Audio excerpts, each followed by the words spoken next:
love it a little bit, especially when you are playing on the defense. You can just reinforce very quickly to the front lines or set up a very good flank on the sides. And then after that, you play for some crazy pick-up plays. Like, for example, even a potential Alice, because like Alice, I would say, is also wide open in the game earlier just now, but it wasn't picked up by any of these teams. As such, ladies and gentlemen, game number 2 is going to be on the way as we move on to the drafting phase with Evil on to first pick, first ban, and Team Flash on second pick, second ban. So far, we have the Hayabusa, Kimi, Yves, Baxia, CC, and Yi Sun Shin that has been joined in the banning pool. Yeah, right now, all of a sudden, you can see how Team Evil is actually targeting onto Curtizi. This is a very interesting observation. We haven't seen Curtizi heroes getting targeted like this before. It's usually targeting onto Vanix, it's usually targeting onto Hades. But now, Coach Brito has his eyes set on Curtizi. And in the meantime, Coach Adam here looks into that Lancelot and be like, we're taking this for ourselves. Yep, choosing first pick is great. Joy will be the selection from the side of Team Evil in terms of the jungle pick. Team Flash goes back to something regular because you don't want to really go ahead into the second phase ban without selecting Curtizi heroes right now. It's going to be a Farsa.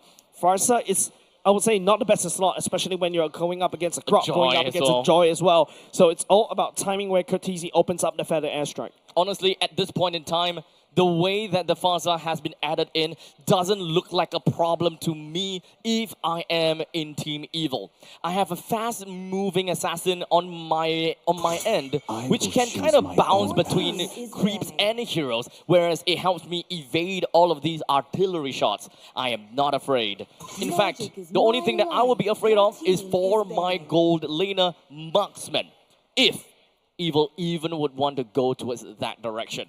Yeah, even from the side of Team Flash, I really don't blame Vanix at all in a particular game. It's really hard because Van is equalizing every single poke that you're doing against Ruby, right? Like, it's just something that you really have to try to hunker down and hope for the best on the other side of the map. But if the other side of the map is neutralized, your mid lane is actually crumbling, unable to rotate faster and harder. By the way, if you are a Lunox, it's very hard for you to wave clear as quickly as compared to a Kimi. That's why, Sayla is really active around the map. And don't forget, you got Aether that is just really miles and miles ahead. And if Jay doesn't really catch onto the Lancelot easily, it's very hard for them to do anything at all during the mid parts of the game. The two of the most famed gold lane fighters has now joined into the banning pool.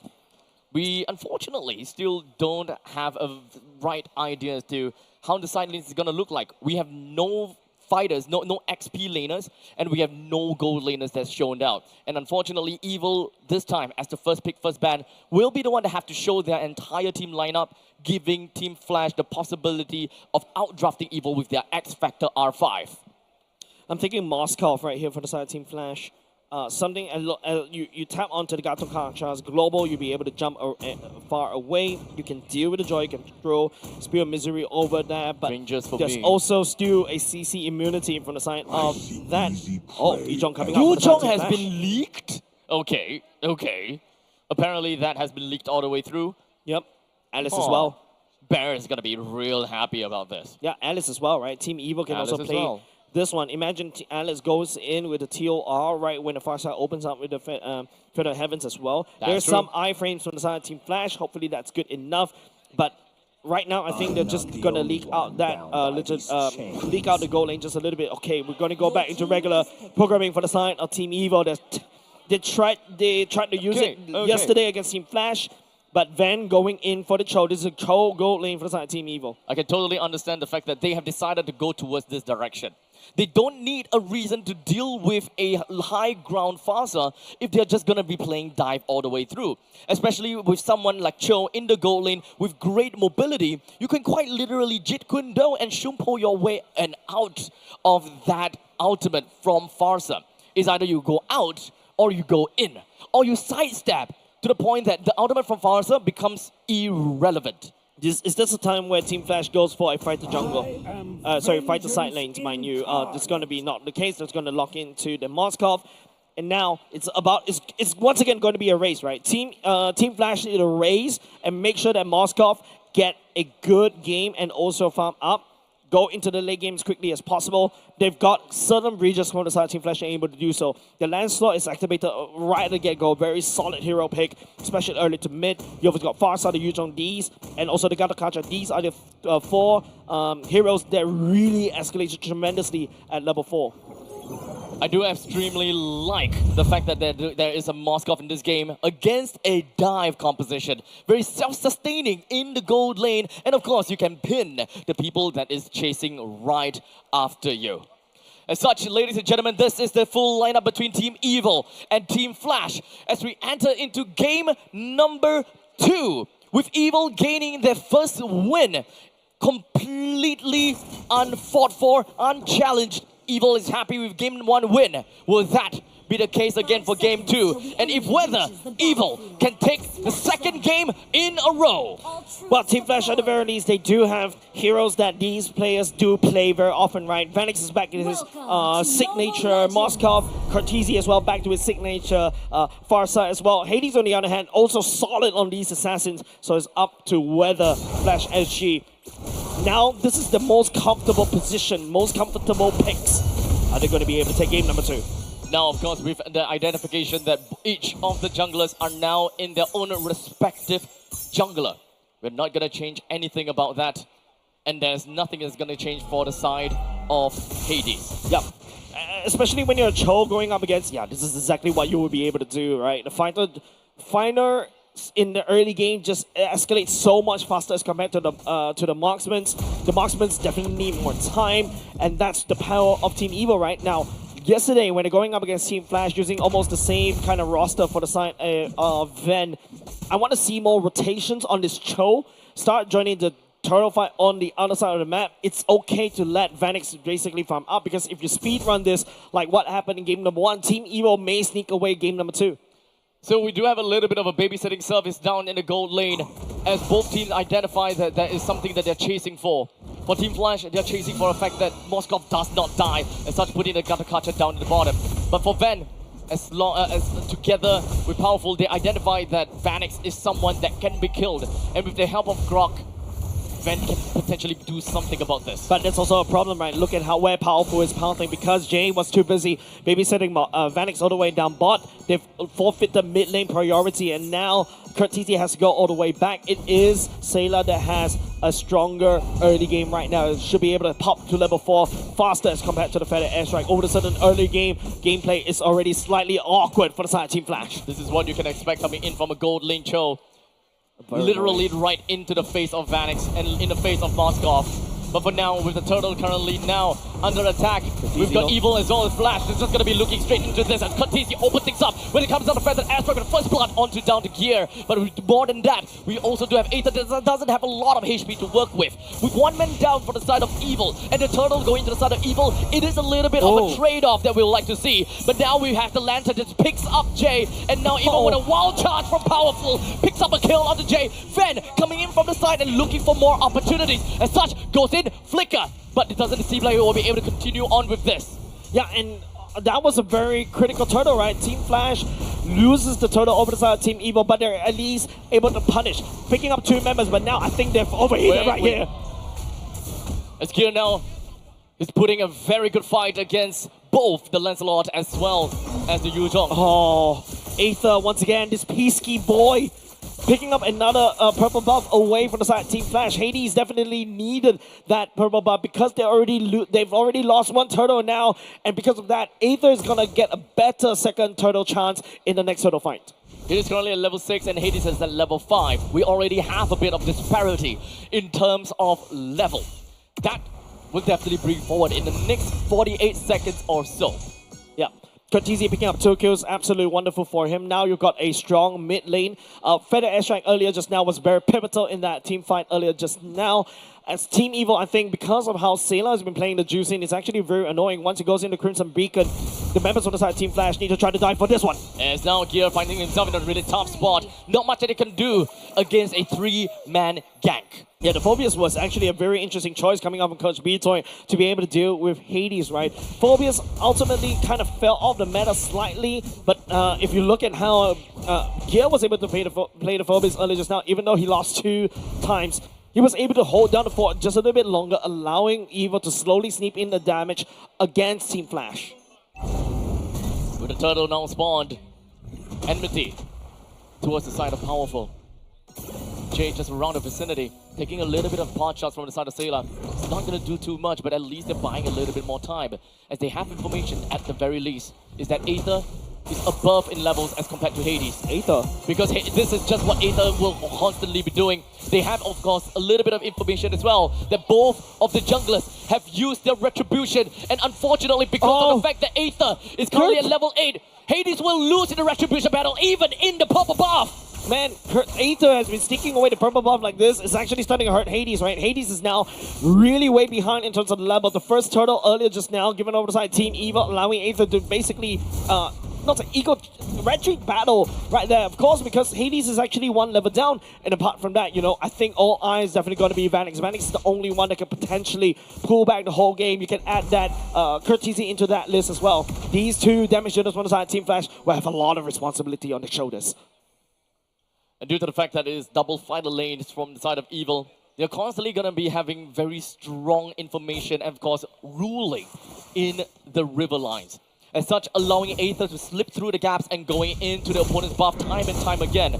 I wouldn't necessarily say that Jay is not opening him up the map enough. It's just too much things for Jay to handle. Yeah, definitely right. Ven could be anywhere on the Cho gold lane, right? And now it's going to be up to Bear. Goes in the Black Dragon form already, try to open up the map, move on more, and Ven is a lot more active on the map. Baron is literally going to be in the midst of the battle while Courtesy opens up in the defense and airstrike. Hades somehow still manages to take a turtle, which is a very big win. Baron now getting a kill down the Ven, pushing the rest of Evil back home. That's amazing for the side of Team Flash, right? And now it swings back in the favor of Team Flash. A wonky start in the early game, a wonky start for game number 1, and this Flash is making a statement I am not to be trifled with.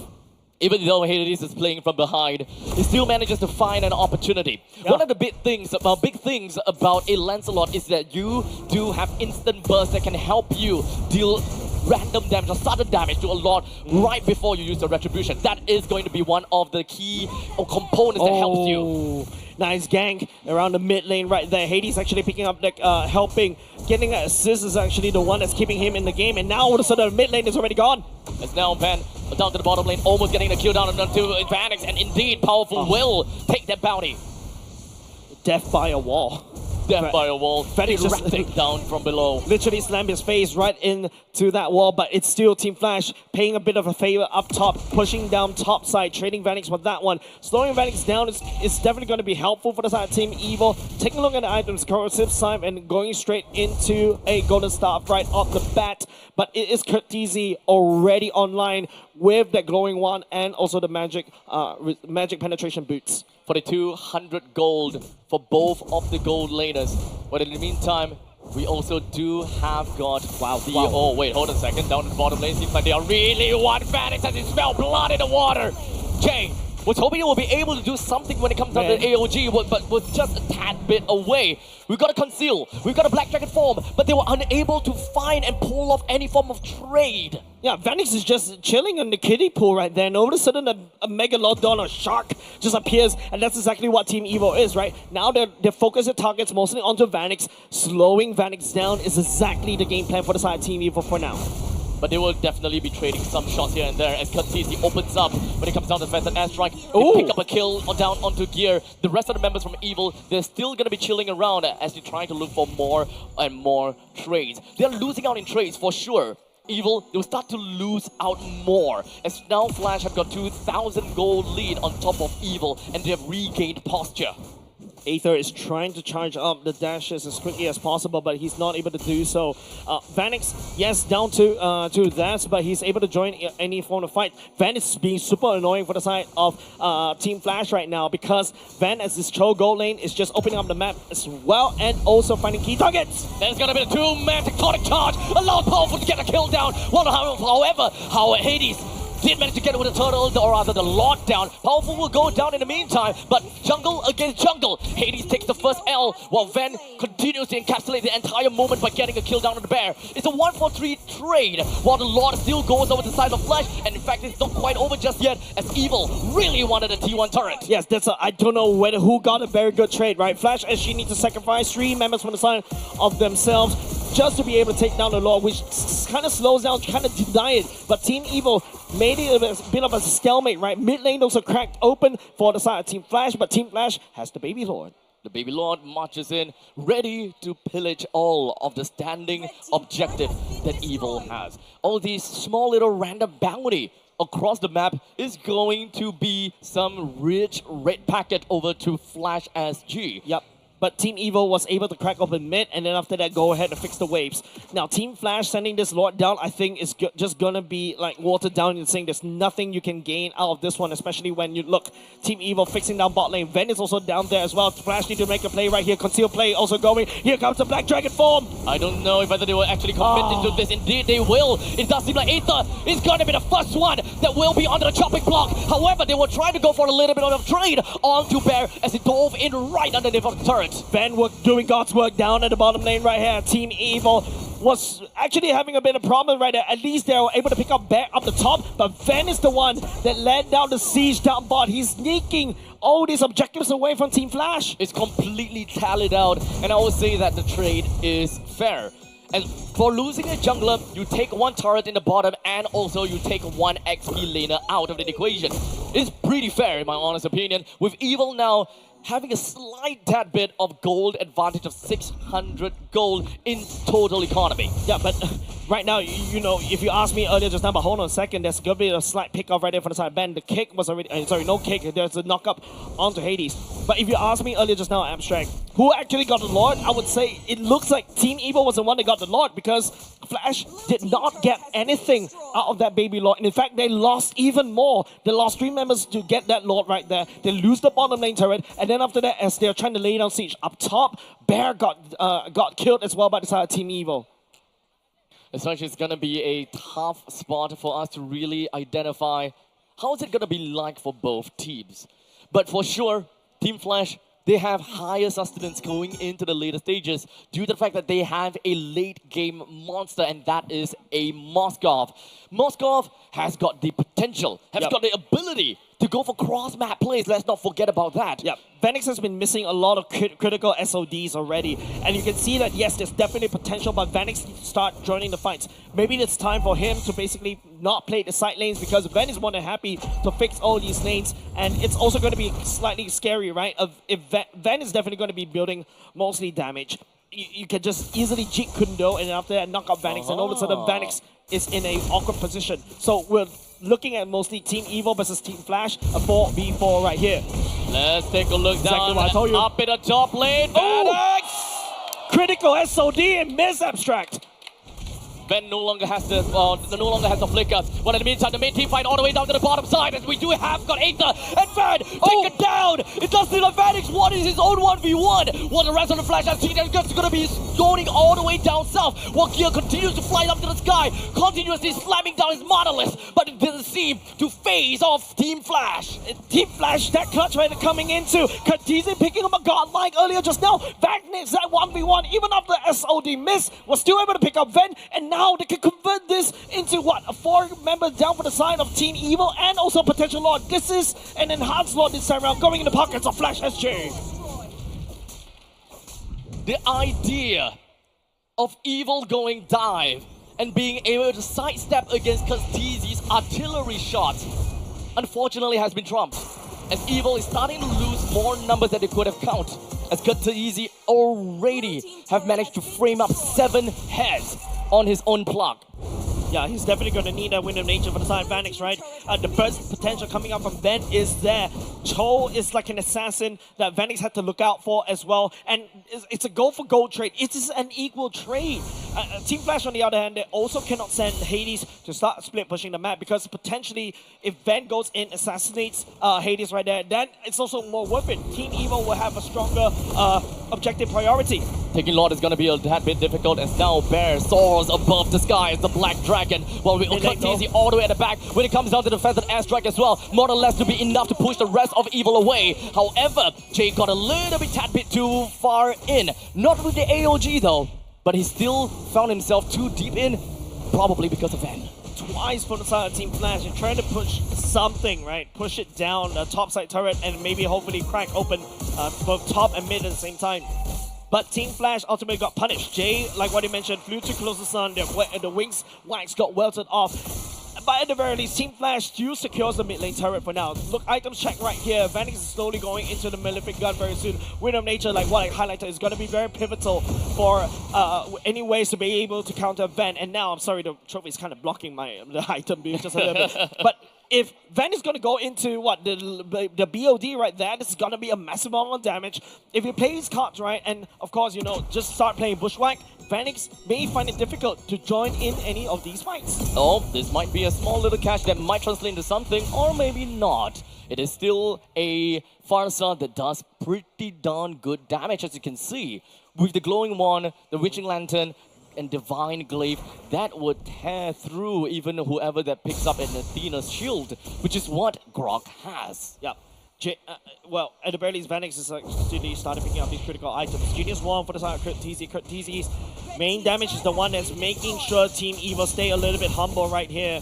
But Ben will be able to say, Hades! You don't walk into the bar like that! But Hades, it seems like he either number one already knew that. A little bit of toss, only to be punished! But wait, he still stays alive! He lives! Phantom gives chase! And now, Van has been punished! With one death over to the Son of Evil! Kha'Zix is down as well! But what's important is that bounty on the side of Kha'Zix that has went to someone!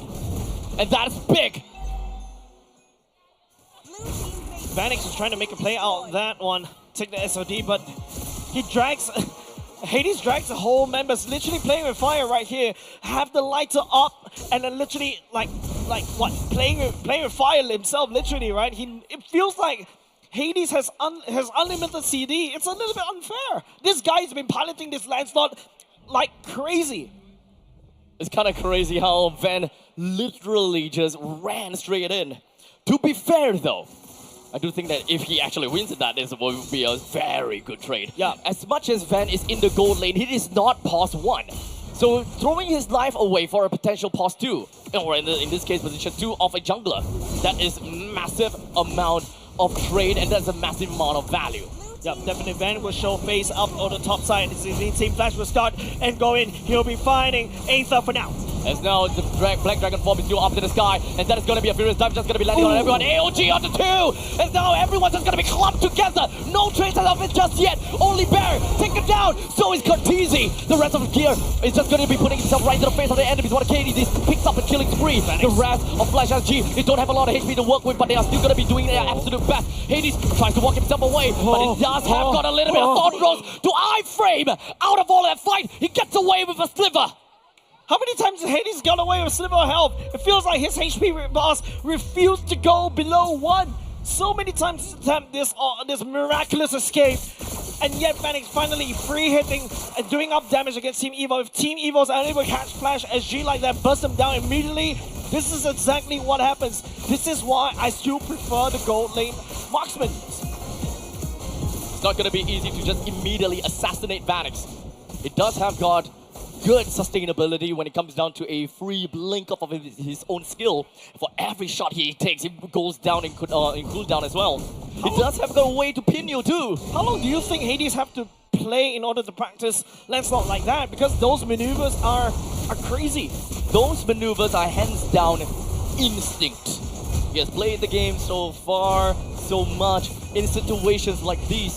He just knows how exactly to do or how exactly to act in some of these situations. Yeah, Team Evil is literally pouring everything they've got to try to catch on to Hades, but Hades is just like untouchable, right? Literally Michael Jackson all the way, moonwalk, it's just stunning and also doing damage. As such, remember, even though we are 18 minutes into the game, Team Flash may only have 2,000 gold lead on top of Evil. The main problem and the main change is the fact that we do not have a proper marksman from the side of Evil. That's right. Why is that such a big difference? It's because of passive damage. You don't have anyone to just free basic attack anyone and everyone from the side of Team Flash. Yep. Once you have expended all of your skills, you have ran out of mana, you have your skills on cooldown, your team is on downtime. While Team Flash, even if they are on downtime, they have a Moskov that will throw spears in your face, irregardless of mana pool. Crimson Beacon already committed by the side of Sailor. Hades down low just a little bit more. Nice knockup though. That's now Hades is still gonna be fine for now. Curtis is just gonna be popping himself into the Phantom Airstrike. He pushes everyone else away. Powerful doesn't have a lot of HP to work with as such. He will still go down